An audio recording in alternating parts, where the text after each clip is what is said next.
Hi friends, ഇന്ന് നമുക്ക് ചെമ്മീൻ കറി എങ്ങനെ തയ്യാറാക്കാമെന്ന് നോക്കാം.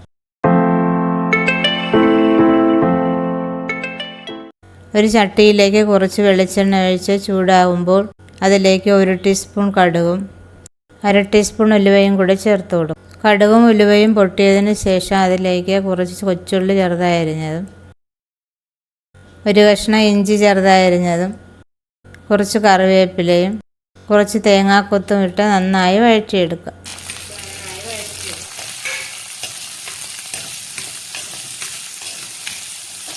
ഉള്ളിയെല്ലാം വഴന്നതിന് ശേഷം അതിലേക്ക് 1/2 ടീസ്പൂൺ മഞ്ഞൾപ്പൊടിയും 2 ടീസ്പൂൺ മുളക് പൊടിയും ചേർത്ത് മൂപ്പിച്ചെടുക്കുക.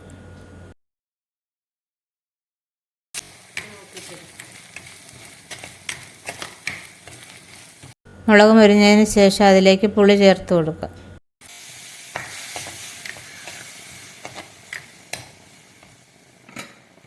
അര ടീസ്പൂൺ ഉപ്പ് കൂടി ചേർത്ത് മിക്സ് ചെയ്ത് കൊടുക്കുക. പുളി തിളച്ചതിന് ശേഷം ചെമ്മീൻ ചേർത്ത് ഇളക്കി യോജിപ്പിക്കുക.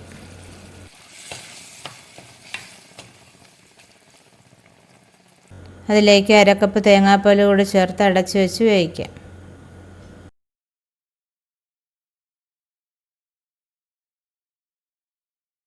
ചെമ്മീനെല്ലാം വെന്ത് എണ്ണ തെളിഞ്ഞതിന് ശേഷം ഫ്ലെയിം ഓഫ് ചെയ്യാം. ഇപ്പോൾ നമ്മുടെ ചെമ്മീൻ കറിയുടെ തയ്യാറായിരിക്കുന്നു. ഈ വീഡിയോ ഇഷ്ടമായാൽ ലൈക്ക് ചെയ്യാനും ഷെയർ ചെയ്യാനും കമൻറ്റ് ചെയ്യാനും മറക്കരുത്.